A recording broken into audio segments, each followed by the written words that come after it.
Hello listeners, this talk is in response to a question I received from John Matrix.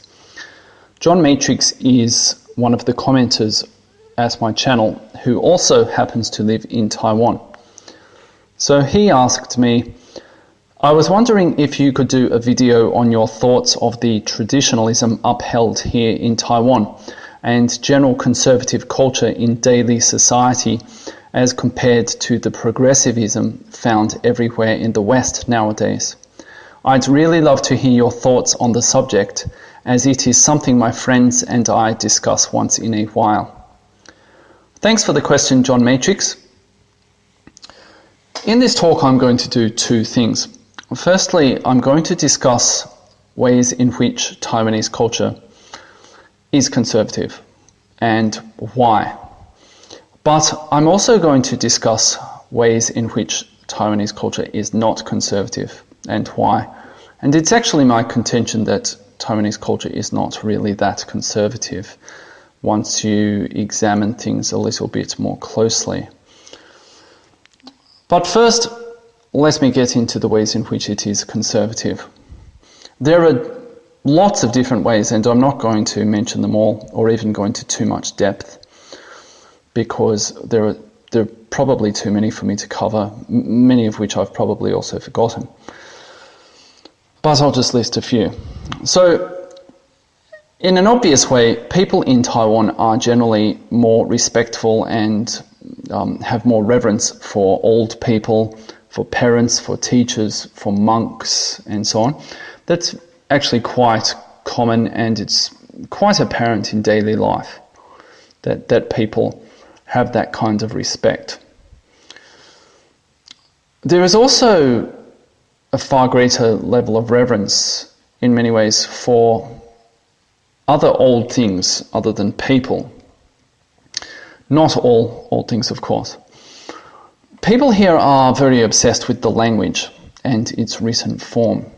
So, for instance, if you go into shops, you'll often see on the walls large carvings. They're big pieces of wood, and carved into the wood are 4-character idioms. And these are kind of equivalent in a way to various sayings or adages we have in the West. And frequently they're taken from literature and things like that. And you'll see these in many, many shops, the majority actually restaurants, in people's offices, all sorts of things like that. And they're usually given as presents from someone to someone else. But they're very obsessed with the written form of the language and Chinese literature and so on in Taiwan. And they have great reverence for all of that. Also, a lot of the place names in Taiwan reflect this as well. For instance, if you look at the map of the subway, the MRT in Taipei, there are 3 major stations in central Taipei that contain the words zhong, shao. And zhong basically means loyalty, and shao means filial piety. There are 3 major stations on the MRT in the center of Taipei that contain basically loyalty and filial piety within their names. And it's worth remembering that the MRT was only constructed, or the constructions began in 1988. So this is a recent phenomenon. It's not something that was done decades and decades ago. It's only a generation ago that these places were given these names. And of course, there are lots of street names that have interesting sort of historical connections and philosophical connections. Pretty much every town in Taiwan will have a street named after Chiang Kai-shek and another one named after Sun Yat-sen. And then they have all these streets named after various principles that they outlined and various sort of virtues from classical Chinese thought and so on. And interesting, actually, there's also a major road in Taipei called Roosevelt Road, which is quite interesting. And people's names often reflect these kinds of things as well, the given names of people. They will name them after literary figures or certain concepts. My father-in-law, for instance, his second given name is, it means kind-heartedness. So people are very obsessed with Chinese philosophy and Chinese literature and so on. Another example of this is Dragon Boat Festival, which is actually celebrated to remember a poet. So they do have a lot of reverence for old things in a way that is not as prevalent in the West these days. They certainly don't have a kind of disdain for their own history. They very much like their own history and culture. On the topic of sexual mores, Taiwanese, at least on the surface, appear to be quite conservative. It's not the done thing to sort of flaunt sex. There's kind of a sort of, how would you describe it? Sexiness, I suppose, without it being sexual, if that makes any sense. That's sort of flaunted by a lot of women. And then there are hidden things like there's prostitution everywhere in Taiwan. It's quite well, it's not hidden. It's actually out in the open, but they always use various euphemisms for it. And indeed, I live in a small town in the countryside, and I could show you where the brothels are, not only in my town but all of the neighbouring towns. So they do have all sorts of things below the surface, but on the surface level at least, they're very conservative about them. And many of the laws reflect this as well. So for instance, children who are born to parents who are not married, they can't receive certain social services or benefits. They don't get certain money from the government and so on. There needs to be a father's name on the birth certificate. Men generally get custody of children in divorce as well. And another interesting thing is that the party that has been wronged in adultery can actually bring charges against the person committing adultery with the person's partner. So a man who catches another man having sex with his wife can actually bring charges against that man for adultery. So they do have some ways in which they are quite conservative around sexual matters and family matters and so on. Also, organisations within Taiwan, all organisations are very hierarchical. They're not anywhere near as egalitarian as they are in the West. They're extremely hierarchical. And this is especially true within the family. When a couple marry, the woman marries into her husband's family. And frequently the husband will still live with his parents, and the woman will actually move into the family home. And usually the wife of the eldest son is expected to look after her husband's parents in multiple ways, financially and cooking, cleaning, caring for them as they get older and so on and so forth.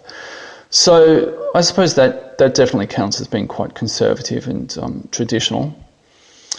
And even when couples don't live with the parents of usually the male in the couple, even when they don't live with those parents, it's not uncommon at all for them to give money to their parents.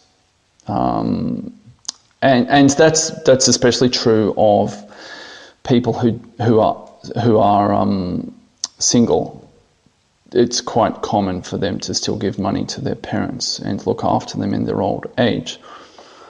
Another way in which Taiwanese society is quite conservative or traditional is that it's also heavily Han-centric, so Han-Chinese-centric.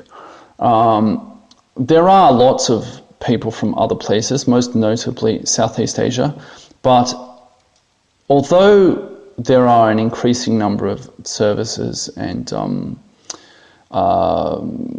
pamphlets and so on provided in their language, all of that kind of stuff, they're still eventually expected to assimilate, very much so.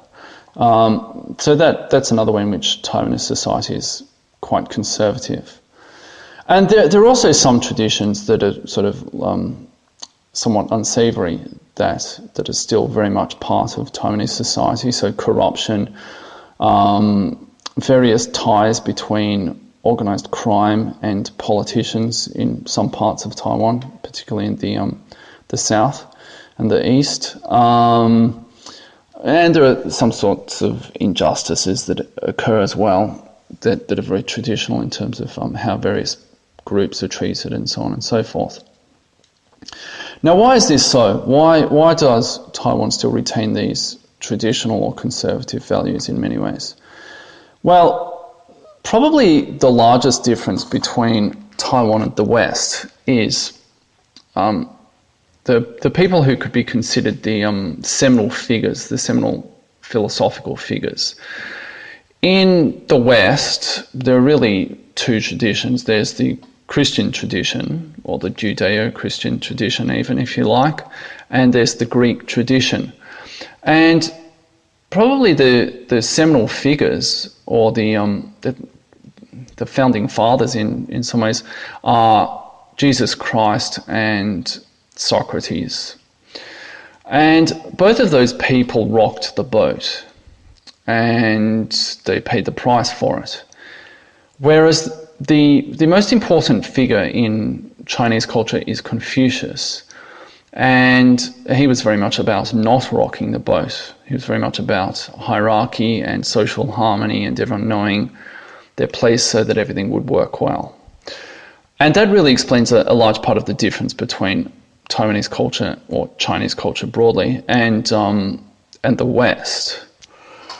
Because in Chinese culture, you gain status from being inside, from being within the hierarchy, from not rocking the boat, from promoting social harmony. And of course it's more complex than that, and it doesn't always work out that way. But generally speaking, you get status from not doing anything unusual. Whereas in the West, status is gained by challenging the system and its norms. And I think that really comes back to both Jesus and the Greeks, because Jesus certainly challenged the system, and the Greeks too. They were a very argumentative lot, shall we say. Another influence in why I think Taiwan is more traditional or conservative in some ways is that Taiwan had martial law until 1987. So, and really prior to that, there were only a few years between that and when the Japanese ruled Taiwan. So Taiwan has, in one way or another, had some form of martial law. They've been heavily governed by outsiders, because the people who came after World War II were mainlanders, and they definitely oppressed the Taiwanese who were already here. So they've basically had some form of martial law, or had some form of martial law for pretty close to a century. And of course, when you have that sort of martial law, either under the KMT or as a colony of Japan until 1945, from 1895 to 1945, when you live under that system, it's quite easy for those people who are in charge to control you and to keep very much a lid on things. So I think that's definitely an influence in why Taiwan is more traditional than the West, for instance. And further to that in some ways, it wasn't really until the 80s, but especially the 90s, really the 90s, until people had wealth and even leisure time. Leisure time's a really important part of this, as you'll find out later on in this talk. It really wasn't until the late 90s that people had a lot of leisure time. Indeed, Taiwan used to have a 6-day working week, and I can't remember when they changed it to a 5-day working week, but a lot of people were actually concerned that if they changed the working week to a 5-day working week and people had all this time on their hands, you know, a whole extra day, there'd be anarchy and so on. It was a real concern, although ultimately they did change to a 5-day working week. And also along those lines, you can see in schools, a lot of what occurs at school is purely about control. It doesn't really have that much educational value at all. For instance, students will sweep their schools at least twice a day, sometimes 3 times a day. If you go past a school, any school, primary school, junior high school, senior high school, and sometimes even with universities, if you go past there early in the morning, before they start their official classes, there'll be a whole bunch of kids out the front sweeping leaves off the footpath out the front of the school, or sweeping leaves in the courtyard or something. And then they do that again at lunchtime, and then they do it again in the afternoon, usually around 3 o'clock approximately. And, you know, often you'll see kids washing the same window they washed earlier that day. It has no effect. Or you see kids sweeping 2 leaves because they swept all the other leaves earlier that day, and, you know, only 2 leaves have fallen from that tree in the interim. It has absolutely no point other than control. And that very much, and the education in general, are very much leavovers of martial law. Now, having said all of that, I actually think Taiwan is rapidly moving away from being a conservative society. And I think it's going to be a complete mess in probably another generation or thereabouts. The first thing that leads me to this conclusion is if we look at the total fertility rate in Taiwan. The TFR is basically a measure of how many children a woman will have over her lifetime. And for a TFR to be at replacement levels, it needs to be approximately 2.1. Now, TFRs began to collapse all over East Asia in the late 90s. Well, actually, they'd been collapsing for longer than that in Japan, and that's because Japan was more advanced. Now, currently, and this was taken from this year, Taiwan has a TFR of 1.12. So it's only slightly higher than half the replacement level. It's nowhere near replacement level. And indeed, Taiwan is the 3rd lowest in the world, after Singapore on pretty abysmal 0.81 and Macau on 0.94. So Taiwan is not replacing itself demographically. And just as a comparison, the UK is on 1.87 and the US is on 1.89. And even a couple of countries in Europe that are commonly regarded as having quite serious issues with TFR, Germany and Italy, those 2 countries are on 1.44 and 1.43 respectively. Now, of course, those numbers are not very good, but compared to Taiwan, they're quite good. And the EU average is 1.60, which is basically 1.5 times that of Taiwan's TFR. So Taiwan is in real trouble in terms of collapsing fertility rates. Now, why does it have these collapsing fertility rates? Well, a huge percentage of Taiwanese still live with their parents, even well into their 30s or beyond. And they're basically like grown-up adolescents. They have childish hobbies. The guys are really into computer games. The women are into silly sort of girly things. It's not uncommon to find a lot of women in Taiwan who have an obsession with Hello Kitty or Winnie the Pooh or Elmo from Sesame Street and so on. That's quite common, even amongst women in their 30s in Taiwan. And many of these people have never had a boyfriend or a girlfriend. We're talking significant numbers here. They're essentially asexual in many ways. They're basically like 11-year-olds in a 30-something-year-old's body. And a part of this comes from parents not wanting their kids to go out and almost sort of hyper-conservatism in a way, that they don't want them to go out and play around and so on. But this has become completely dysfunctional because the old matchmaking system whereby one family had a daughter who wasn't married and they knew someone, or a friend of a friend knew someone, or something like that, but someone in the community had a son who wasn't married, and then the two sets of parents would get together and essentially match them up. That system has broken down completely in Taiwan. It doesn't really occur very much these days. And so the old system is broken down, but the new system is completely dysfunctional because the parents are still, they still expect their children to be basically like kids. They still think of them as being 11-year-olds, and they don't want them to go out and get up to mischief. And one of the themes in this talk is going to be that Taiwan is not doing the same things, or it's doing some things that are similar, but it's not doing the same things that the West is doing, and yet eventually it will get to the same point in one way or another. There are many ways that you can skin a cat. There are many ways in which a society can fail. There are many ways in which a society can become less conservative.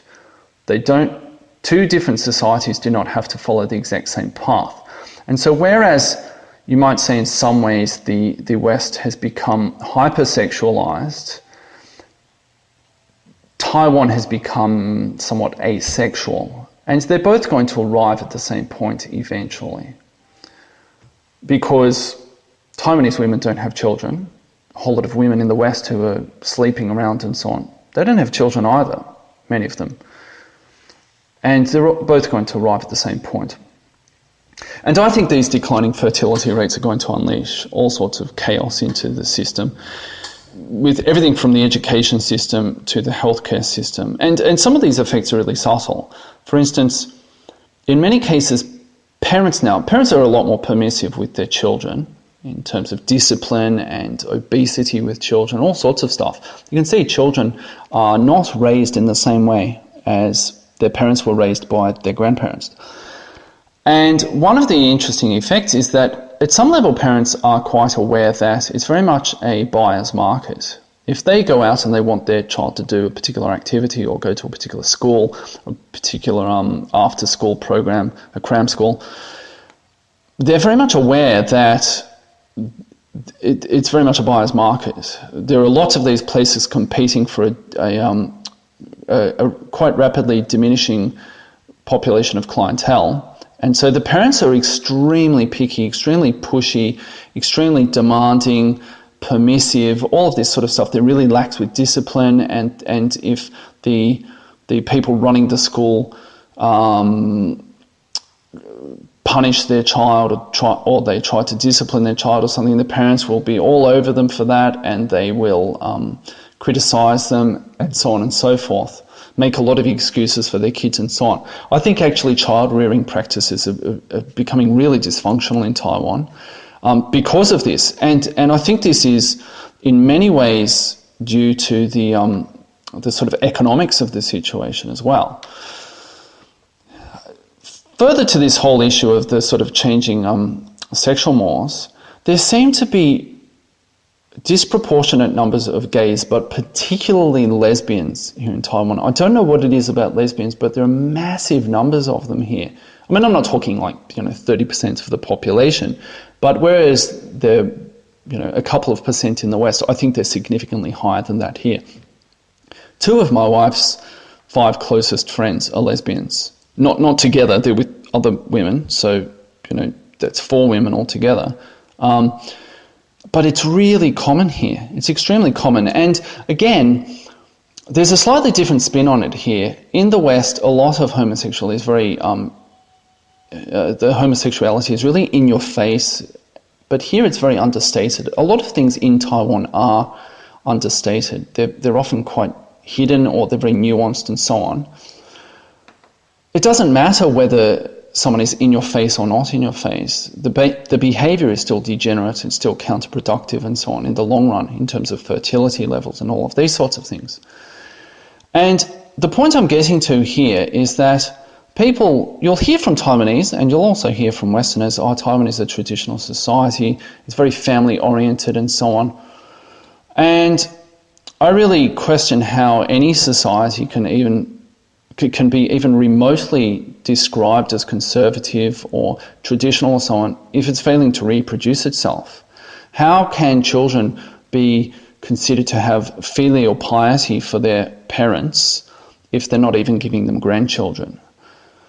So I really, on this issue alone, I really think that Taiwan is not even remotely a conservative society. At the rate they're going, Taiwan as a society, as a culture and so on, is going to die much more quickly than many Western nations. Of course, the Western nations have the added complication of immigration, but if there weren't heavy immigration in some of these Western countries, they would be in much better shape than Taiwan. Taiwan's saving grace is that it doesn't have, it does have immigration, but not the same kind of immigration as the West. All right, now, I have one more thing to add about sexual mores in Taiwan. Although many people are quite asexual here, for those who are sexually active, there is a lot that's going on beneath the surface. So, for instance, Taiwan has quite a high rate of abortion. And, of course, I don't think anyone could describe a society that has a high rate of abortion as being a conservative society either. And there is actually sex that goes on in Taiwan. For instance, they have these things called love motels. And they're all over the place, especially in the big cities. You can find love motels everywhere. And there are shops that sell all sorts of pornographic DVDs and various other things as well. They're quite common in Taiwan as well. And I've actually spoken to some people about this before and said, and mentioned this, and they've said, oh, well, no, Taiwan is very sexually conservative. And I've said, what about love motels? And they've actually said to me, oh, they're for married couples. And I've said, why would a married couple go to a love motel? Okay, they might do it, once in a while as a getaway or something, but they're not going to do it on a regular basis. All of those love motels that exist out there, they can't sustain themselves by someone, twice a year going on a dirty weekend with his wife, right? It doesn't work that way, obviously. The economics don't make sense. And they said, oh, no, it's married couples. I mean, come on, right?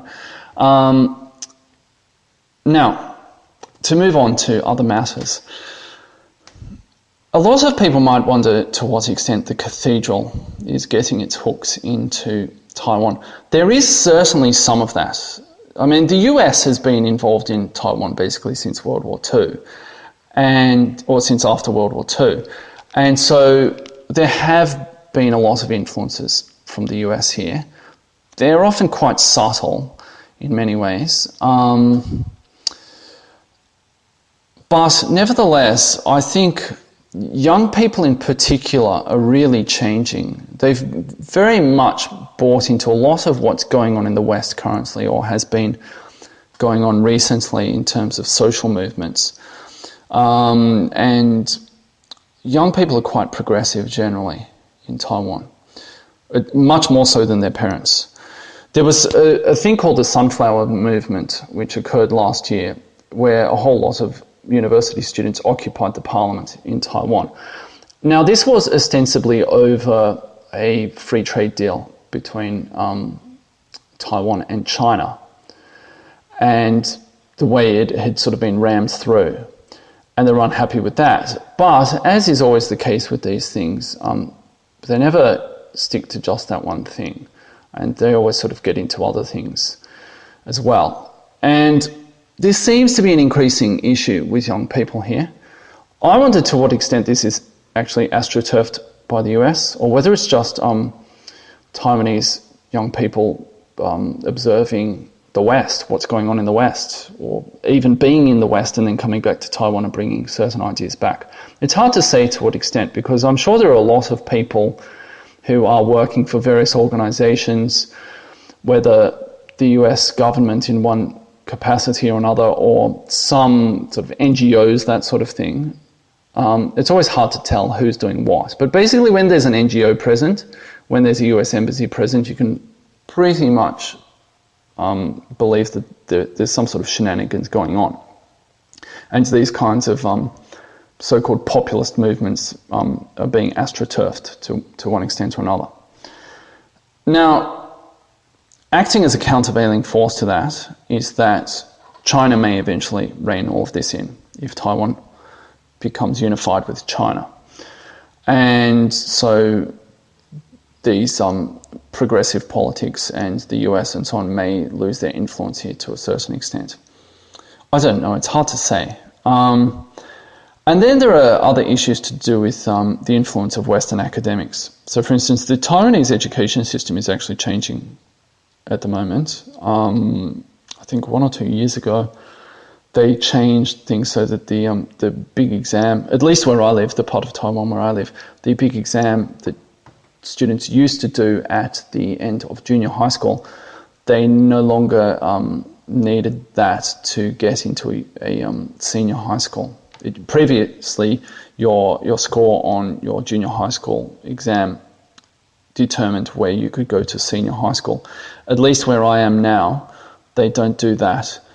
Usually in Taiwan, there are each CC will have a national senior boys high school and a national senior girls high school, and these are the most prestigious.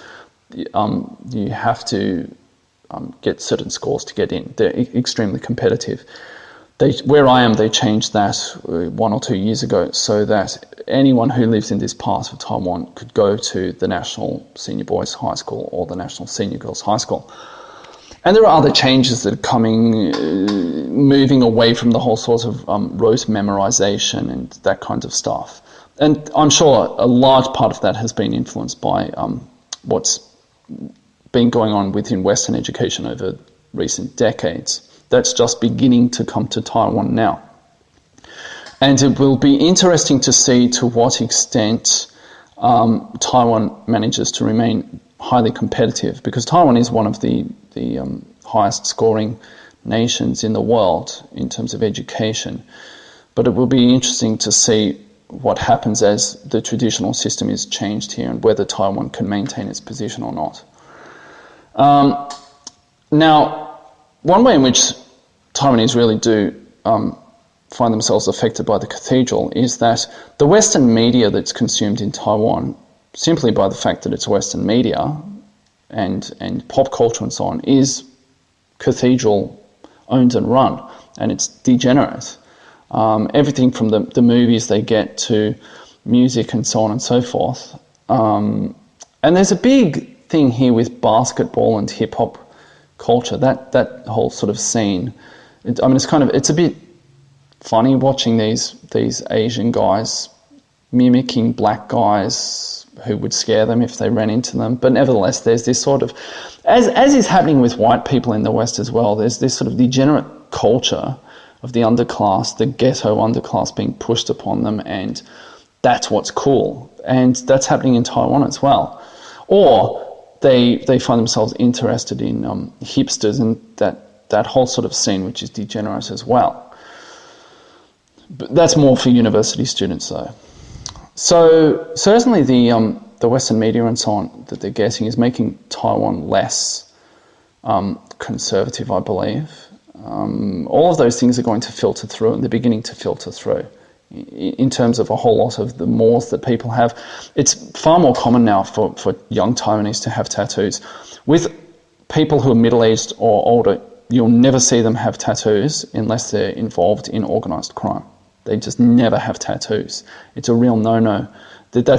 Tattoos are very much associated with organised crime. And yet you see increasing numbers of young people who have tattoos. And not necessarily gang tattoos, that kind of stuff. But you'll see girls with tattoos and, all those silly little tattoos they get. But actually, recently, when I went back to Australia, on the flight back to Australia, there were 2 young Taiwanese women on our flights. They were pretty trashy generally, and they had some pretty poorly behaved kids and so on. I don't know whether they were married or not, but they had this whole sort of gaggle of kids with them, no men with them. These women had tattoos on their necks, like the side of their neck in each case, and, all over their body. Like, there pretty much wasn't a part of their body that didn't have at least one tattoo. Each leg had a tattoo. One of them had tattoos on her knuckles or her fingers, the longest bones in her fingers, all that kind of stuff, right? So that's becoming more prevalent. It's still not on the level that it is in the West, but that's a real cultural divide, a real generational divide. Because as I said, you won't see older Taiwanese, anyone over the age of 35, 40, you almost never see those people with tattoos, basically unless they're involved in organised crime or perhaps Aborigines here. So that's a real change, and that is sort of occurring across many areas as well in terms of youth culture and so on. Something I want to talk about before I go on with culture and youth culture and all of that kind of stuff and the effects of the cathedral is architecture and the built environment. I don't see any conservatism in architecture and the built environment at all in Taiwan. Everything ranges from either these sort of ugly concrete blocks from the 1950s and 60s and 70s to these ugly houses with bathroom tiles on the sides. They're basically concrete blocks with bathroom tiles from the 1980s and 90s. And in recent times, these really garish kind of mock Baroque or Rococo enormous apartment buildings with, all sorts of weird stuff, griffins and sphinxes and stuff. And then you go into the lobby and it looks like it's, been lifted straight out of the court at Versailles or something. All of these sort of really ostentatious, quasi-Western things. But there's very little traditional Chinese architecture, actually, in Taiwan. Only temples, really. A few other places. So that's another way in which they've completely abandoned the past. I don't know why that is exactly. I think a lot of it was to do with the fact that they were poor and they had a couple of generations of baby booms. They needed to house people, so they just threw up things that were purely functional, purely utilitarian. I don't know, but it's ugly. And I don't know why they don't have old architecture here. Now, back on the topic of sort of the cathedral getting its hooks in here. When gay marriage was legalised in the USA earlier this year, massive numbers of people on Facebook, almost all of my Taiwanese friends on Facebook, changed their profile pics to those pictures with the gay flag behind them or filtered through the photo. Massive numbers of them. And there's generally a huge amount of progressing signalling from young people. Recently with the invasion of Europe by all of these dindus and what do they call them, snack bars, there were large numbers of people on my Facebook page as well, Taiwanese people saying, oh, these poor people, when that kid died on the beach, that 3-year-old kid, when he drowned, all these people were like, oh, this poor kid. There's a massive amount of progressive signalling from young people here. Because they at some level, it's weird because they have a sort of an interesting inferiority complex and sort of obsession with the West. And they're always trying to signal that they're like those cool Western people. They see that the people with power and the cool people in the West are progressive, and so they want to be associated with that. And so they signal in the same way. There's a lot of progressive signalling here in Taiwan. And also related to that, large numbers of Taiwanese study in the West and they bring back certain ideas from the West. So they're changing things like that as well. And huge numbers of Taiwanese also travel in the West, travel to the West. They do working holidays, but also they just travel at least once a year. Huge numbers of Taiwanese go overseas at least once a year. And, you know, they have the wealth to do so now. Of course, these sorts of things are coming at the cost of them not procreating, because, you know, you find these young women in particular for whom travel is a real status marker. And they've all been to Paris, they've all been to the US, Australia, Japan, you know, Rome, Venice, all these places. They've all been to these places, but they don't have kids, because they're basically, every time they go to Venice or Amsterdam or something, some romantic European city, they're basically flushing away part of their reproductive capacity in the process of going there, and the whole lead up to it in terms of working some job and saving the money for it. But, you know, that's what they're doing.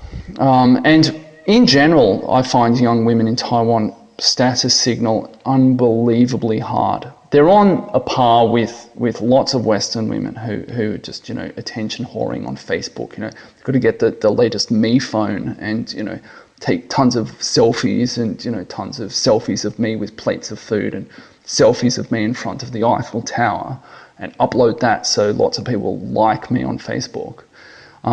They're doing all of that stuff that certain Western women do as well. They're not generally some sort of sexually promiscuous and that kind of stuff. They don't do it quite like that. But, you know, go and find any young Taiwanese woman and just look at her Facebook feed or any other form of social media, and it's just full of, you know, just constant attention whoring. Just massive amounts of it. Status signaling, look at me, I'm cool, I'm cool, I'm cool, I'm progressive, I'm cool, right? You know, and they're not having kids, right? Because they've completely bought into this whole thing of working, getting all this money to just blow on crap, and completely engaging in consumerism, and all of that is coming at the expense of having children. They don't have any children. There's this sort of deadly combination in Taiwan amongst young people of money, education, and negative role models.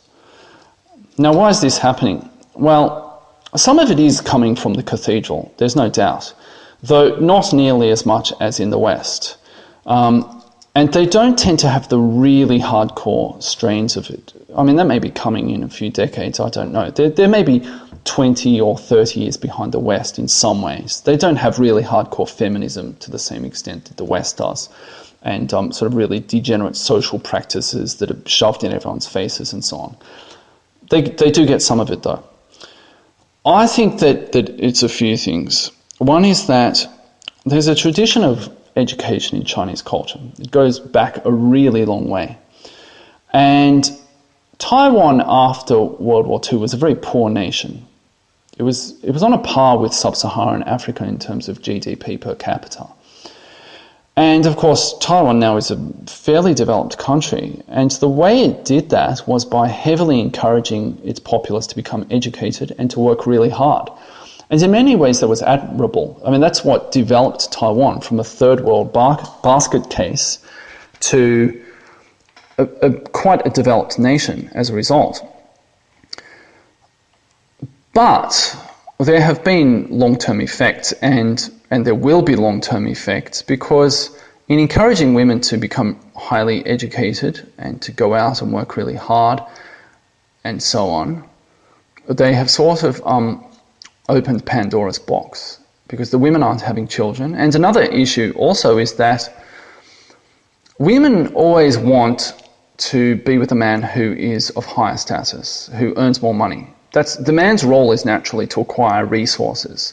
So women want a man who has more resources than them.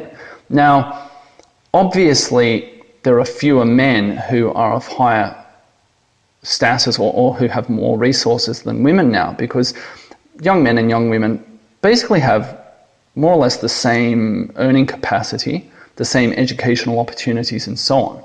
And so by definition, if a woman needs a man to be, say, 10% higher than her, there are going to be not enough men to share with women. And the women, in many cases, want nothing to do with men, even at the same level as them, but certainly below them. And that's why around where I live, in the countryside, there are enormous numbers of men married to Vietnamese women or women from mainland China, because some of these guys do have a certain amount of wealth, but they don't have status because they're farmers, or they run, a small business in a town in the countryside.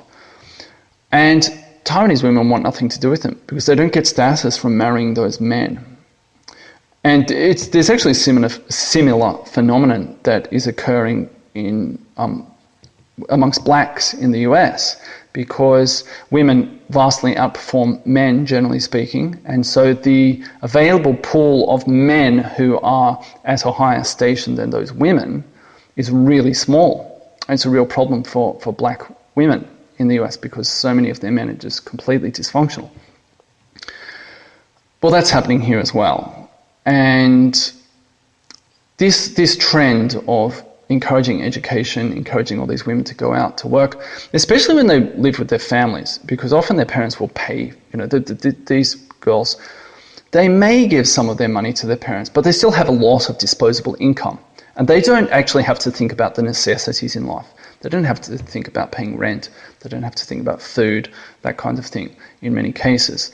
And so all of their money is play money, and they just blow it on absolute crap because they don't have to think about, okay, I need to have this money so that I can afford a family in the future, and they're not thinking about the men around them. They're sort of asexual, as I mentioned earlier, and so there's just all this money. It's just play money for absolute garbage, and they're just blowing it on crap. And this has been a real unintended consequence, I believe, of the push, both by families and the government, to educate women and to get them into the workforce and so on.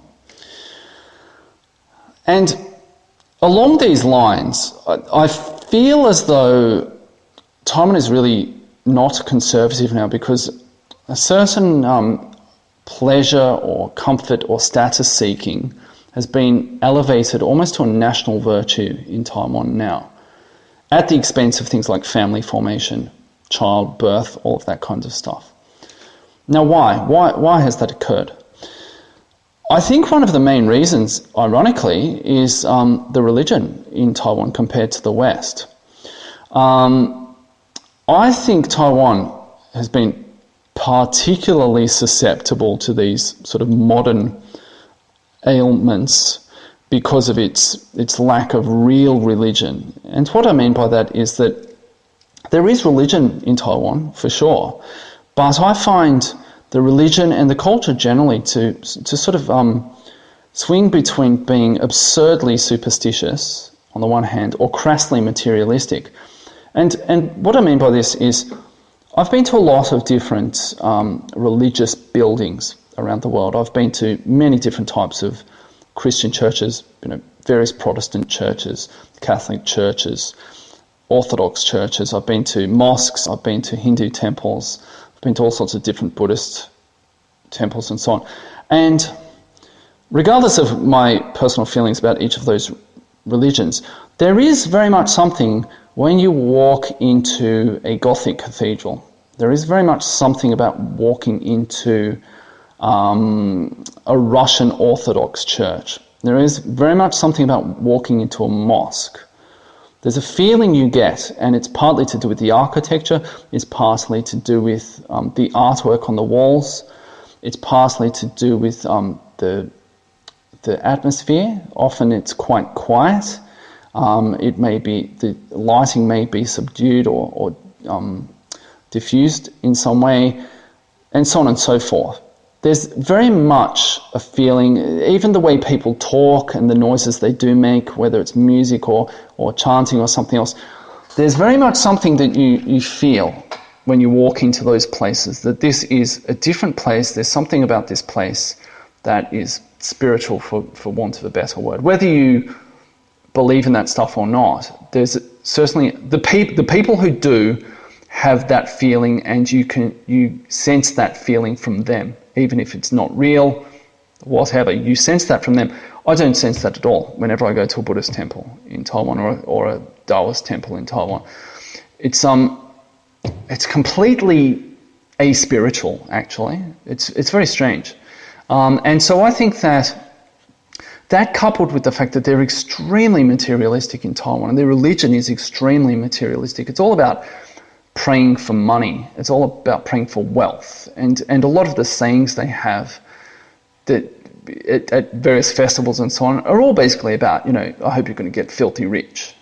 That's very much the ethos in Chinese culture, whereas that's not the ethos in many other cultures. In fact, quite the opposite. There's sort of a reverence almost for poor people, or for deliberately eschewing the trappings of materialism and so on. That's not the case here. And so I think they were particularly susceptible to a lot of the things that have arisen in modernity, and some of those things have not affected other places as much, at least not yet, because there is still some faint trace of the religious heritage from those places. So even though much of the West is now very irreligious even, there is still something within the broader culture that comes from Christianity. And that's not true here at all. So I think that's a big part of it. Another issue is population density. I think that really doesn't help in Taiwan. So sort of the susceptibility to a lot of these modern things to do with what comes with wealth, and the sort of degenerate things that often follow from too much comfort and wealth and so on. That, coupled with a lot of people in a really small space, coupled with a lack of sort of spirituality, has turned Taiwan into something of a mouse utopia.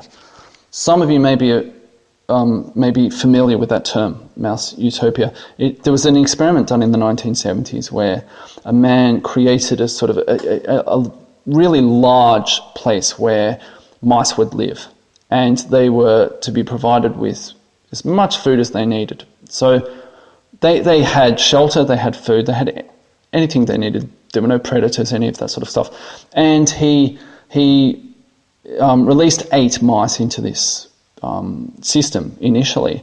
And they reached a population peak, but of course the whole place was extremely crowded, but they still had shelter, they still had food and so on.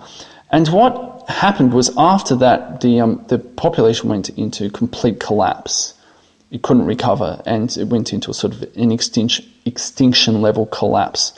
And there were all these strange things like groups of young males and females as well, who spent all day grooming themselves and who had absolutely no interest in sex. The parents just had, those who did produce offspring had very little interest in protecting them or rearing them or anything.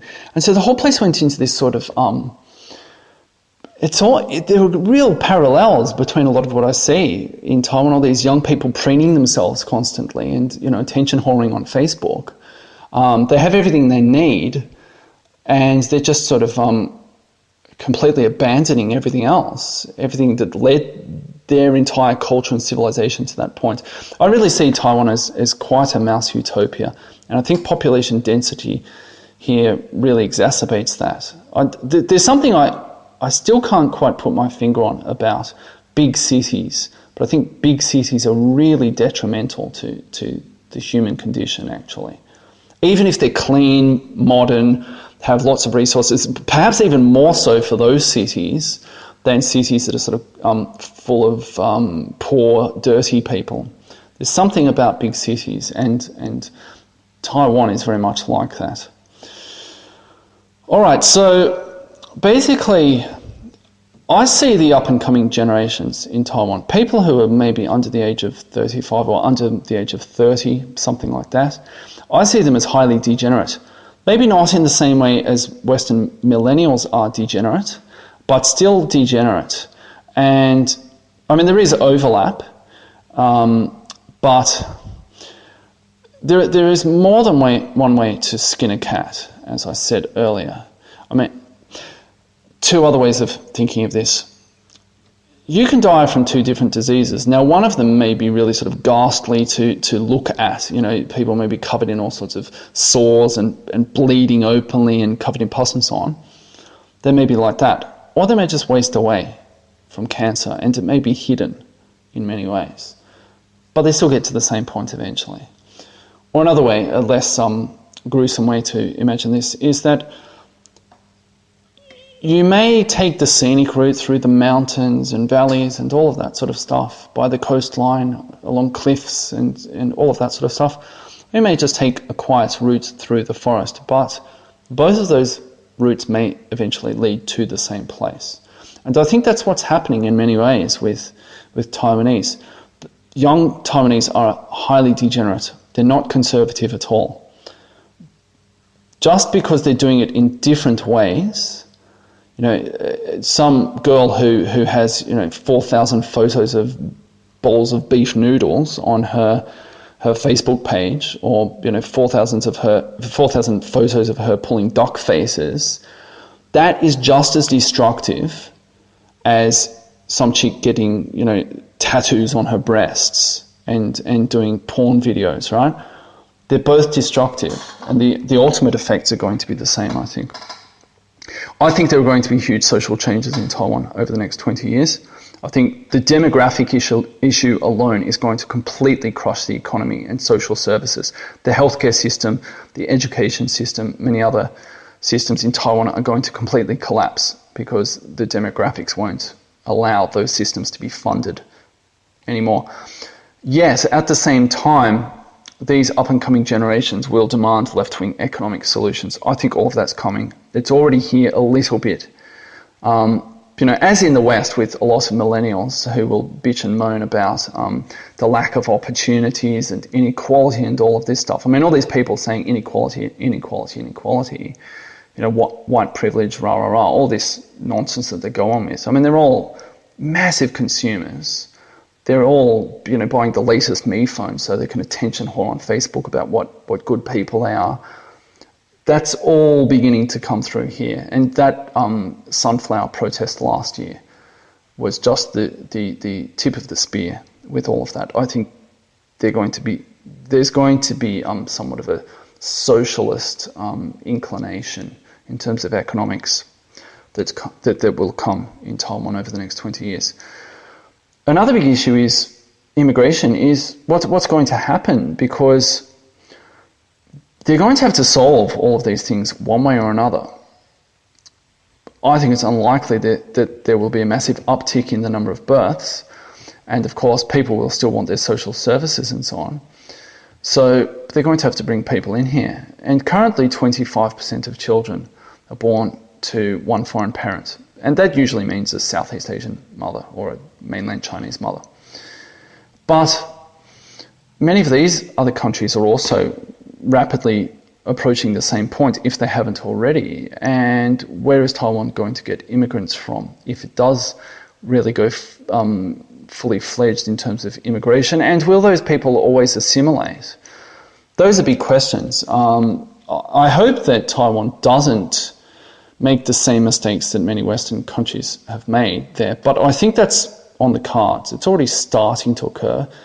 I think that's definitely on the cards.